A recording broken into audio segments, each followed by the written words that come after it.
Butter kulcha বা butter নান খুব সহজে নরম তুলতুলে ভাবে কিন্তু আপনারা রেস্টুরেন্টের মতো বাড়িতে খুব সহজেই কিন্তু তৈরি করে নিতে পারেন।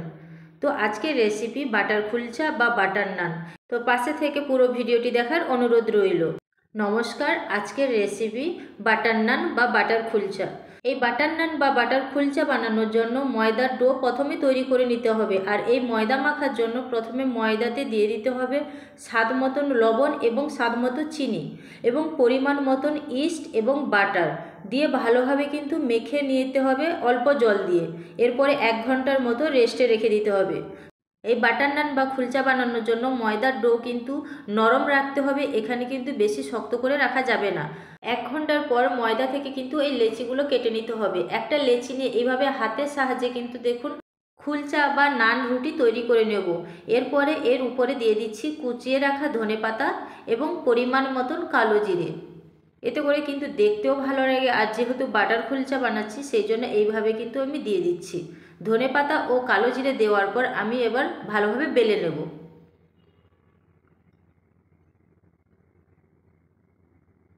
তো দেখুন একটা এইভাবে কিন্তু বেলে নিতে হবে।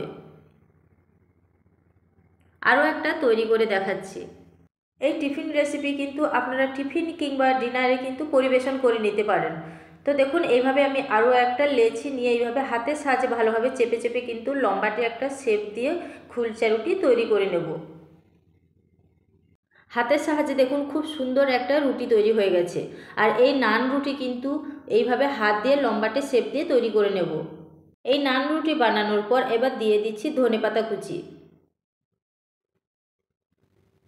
ধনেপাতা কুচি কিন্তু এইভাবে ছোট ছোট করে কেটে নিতে হবে।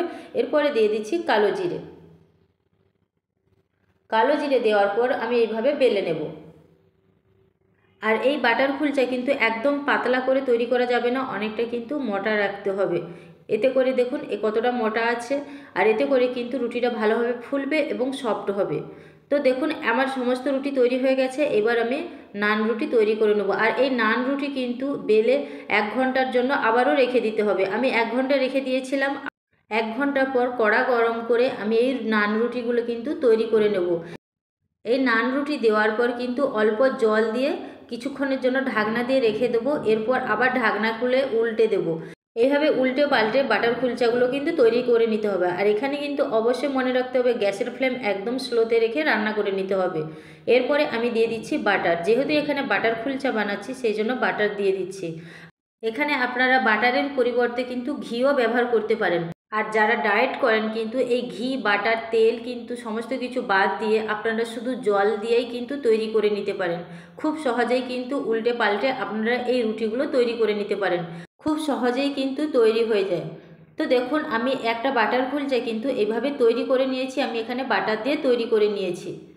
আরও একটা তৈরি করে দেখাচ্ছি। এখানে যারা ঘি বাটার বা তেল ছাড়া কিন্তু এই নান রুটি তৈরি করেন তাহলে এই জলের পরিমাণটা কিন্তু আরও বেশি দিয়ে কিন্তু এই নান রুটি তৈরি করে নিতে পারেন। খুব সহজেই কিন্তু উল্টে পাল্টে লাল লাল করে ভেজে নিতে পারেন। তো তেল ছাড়াও খুব সহজে কিন্তু এই নান রুটি তৈরি হয়ে যায়। এখানে কিন্তু একটা আমি বাটার দিয়ে বানিয়েছি, একটা আমি ঘি দিয়ে তৈরি করে দেখাচ্ছি। এইভাবে উল্টে পাল্টে লাল লাল করে কিন্তু ভেজে তুলে নিতে হবে। একে একে সমস্ত বাটার কুলচাগুলো তৈরি করে নেব। তো দেখুন বাটার কুলচাগুলো কিন্তু তৈরি হয়ে গেছে। একটা প্লেটে এবার পরিবেশন করে দেখাচ্ছি। বাটার কুলচাগুলো কিন্তু যেমন সফট হয়েছে, দেখতেও খুব সুন্দর হয়েছে। এবার একটা প্লেটে খুব সুন্দরভাবে পরিবেশন করে নেব। বাটার কুলচা দিয়েছি এবং সঙ্গে রেখেছি চিকেন কারি। তো দেখুন একটা বাটার কুলচা কিন্তু এইভাবে ছিঁড়ে দেখাচ্ছি। আর বাটার কুলচা কিন্তু খুবই সফট হয়েছে। তো খুব সহজেই বাড়িতে কিন্তু আপনারা বাটার কুলচা বা বাটার নান কিন্তু তৈরি করে নিতে পারেন।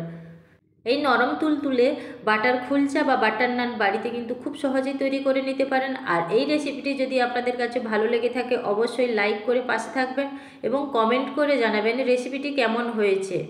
আর এই চ্যানেলে যদি কোনো নতুন বন্ধু হয়ে থাকেন প্লিজ সাবস্ক্রাইব এবং ফলো করে পাশে থাকবেন। ধন্যবাদ।